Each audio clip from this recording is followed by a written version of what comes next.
Hi everyone, Sue Matsuki here with another Sue's Muse for Nightlife Exchange. Today I have a dear friend. I know they're all my dear friends, but I do know everybody in the business, it seems. But this guy is particularly special to me. Please meet Tom Toce. Hi, how are Hi, you? Sue. How are you? It's great to be I'm on great. board. So I'm going to read a couple of your accolades.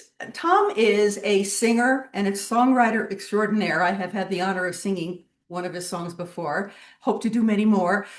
He runs the New York Songwriters Alliance. He's the president of Urban Stages, which you know also is near and dear to my heart. He's involved with the American Popular Song Society, Project Poetry, and he is the producer of ongoing series. This is, I think, your 11th year. I want to start by talking about that. Your 11th year of the Harvard Yale Cantata. So let's start there. Tell me a little bit about this event. How did it come to be?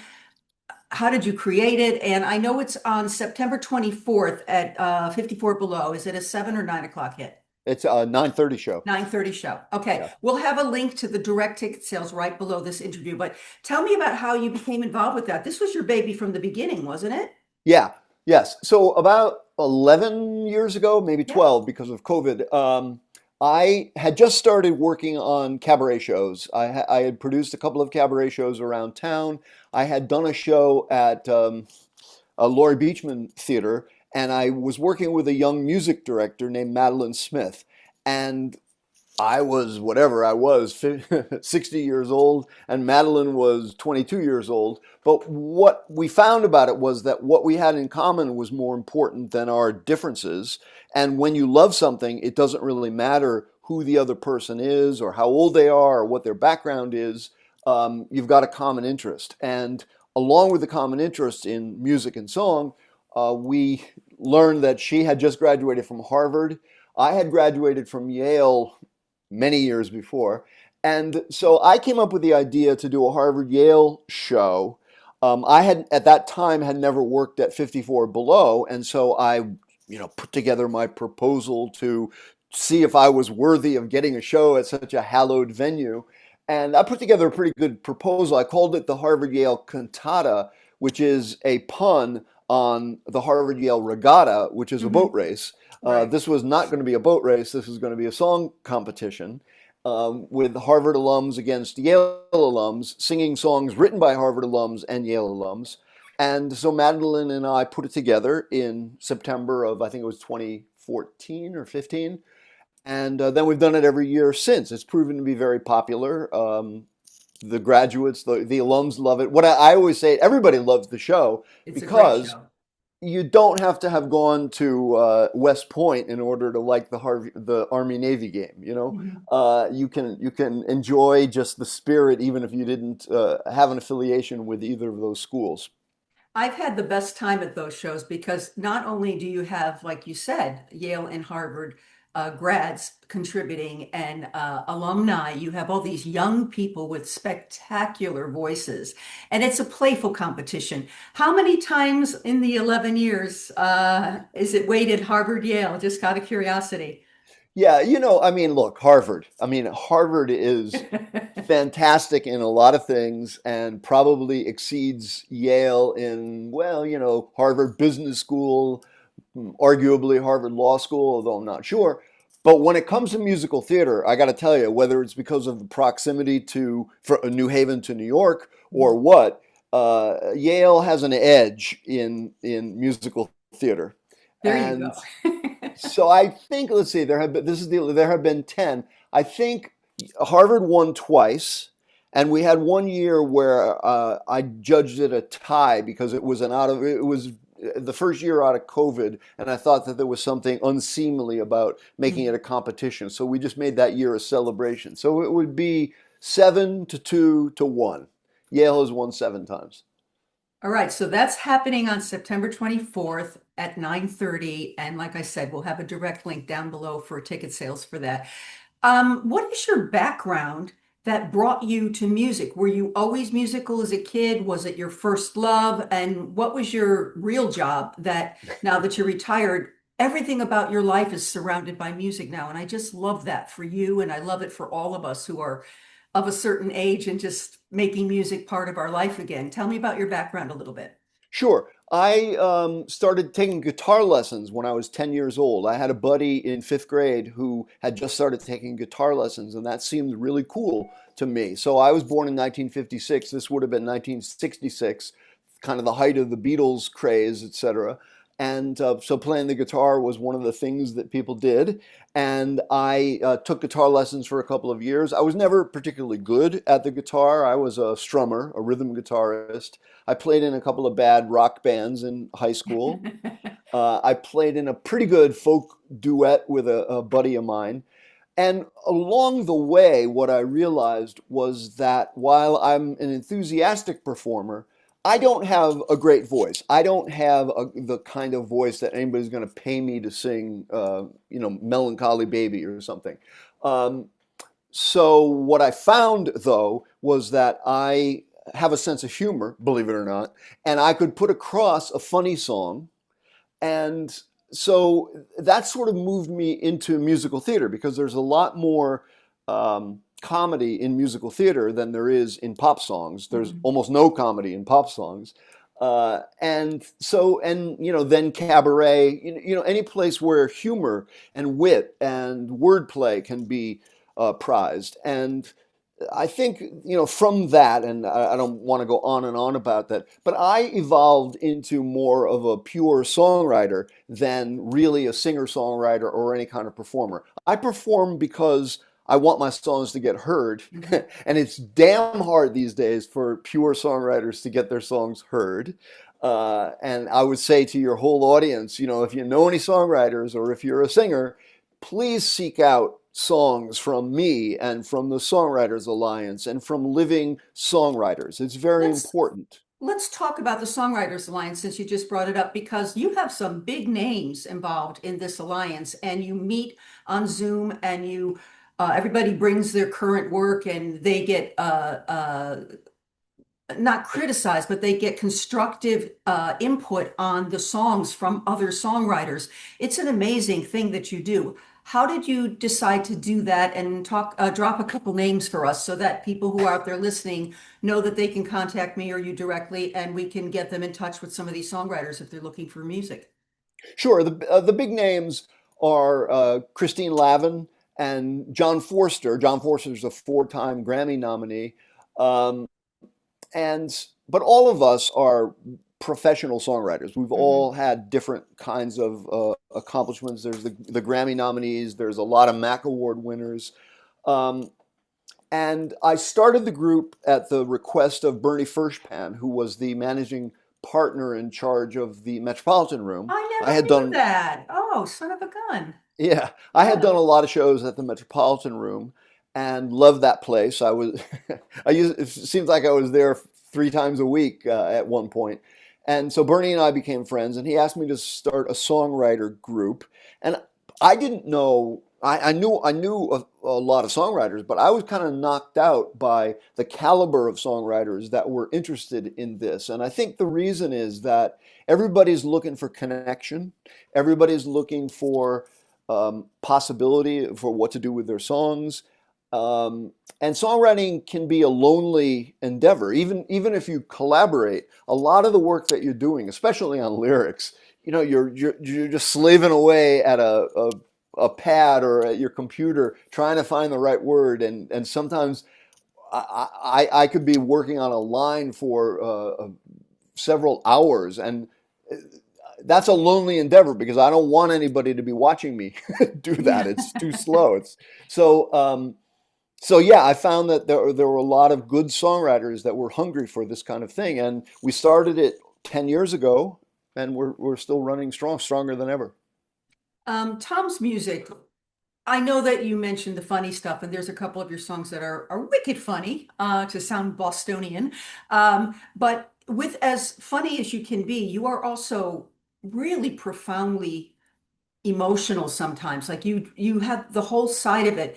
I know that you said that the comedy kind of led you into this cabaret world and the ability to sing yourself and all that, but when did you find yourself going deeper in your lyrics? Was it through the Alliance? Was it just finding different stories in your life to write about? How did that come about? Yeah. Well, so I have this belief that comedians, comic performers can do anything, and that because comedy is hard, and if you can do comedy, I think you can do whatever, tragedy I agree with or you. Carol sentimental Burnett, things. I mean, all the great comics were profoundly beautiful actors too. Yeah. And in fact, the songs are all about emotion to me. Now, laughter is an emotion, and humor is an emotion, I guess. Um, and then there are a lot of other emotions too. But songs are about emotion. That's why we sing them. That's why we write them. It's to communicate emotion.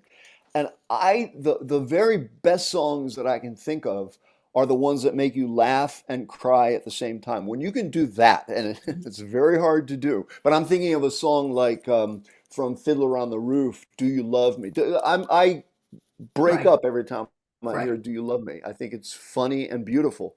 So I don't know. It just seemed to me, given that that's my personal point of view, that comedy is a good gateway to everything. That's what led me into writing more serious songs. Mhm. Now, when did your association start with urban stages? Now, just spoiler alert, Tom was originally the person who produced Winter Rhythms. I was kind of there already as a performer, and then I kind of helped administratively, and then I became his assistant, and then I picked it up, and now I'm the producer. But when did your original association start with urban stages? Because that's a long-term thing too, as well. Yeah. So I think Winter Rhythms has been around for about 20 years. And for the first 6 or 7 or so of those years, it was run by our friend Peter Peter Napolitano. Napolitano, yeah. And I had worked with Peter on a couple of shows and knew him well. And when there came a point, as there comes a point for all of us, where he wanted to move on, and he thought I would be a good choice. So I had done some shows within the Winter Rhythms Festival, and so I came to know Frances Hill, the artistic director, and she trusted me. So Peter recommended me to succeed him, which I did for, I don't know, about 5 years or Hmm. so. And I think in the last 1 or 2 of those years, you came on as assistant producer or associate producer, something. So I brought you in, and that worked really well. Then I got elected president of the board, and it just seemed that my time to move on had come, and you seemed eager to take it over. So that was the transition. But with Winter Rhythms, why, with urban stages in general, why take on something else? I mean, being the president of a theater like that is a big responsibility on the board. What made you, at this point in your life, say, "Yeah, I can take on one more project"? Because you've got quite a few projects on your plate. Just No, saying. I think it's this, and this gets back to a question that you hinted at before. After a lifetime of having to say no to a lot of things, after a lifetime of, I've got a full-time job and I've got 2 kids and I'm too, wah, wah, wah. Mhm. After feeling bad for a long time about how little time I had to pursue songs and music and everything, now that it's opened up, I say yes. I say yes to almost everything.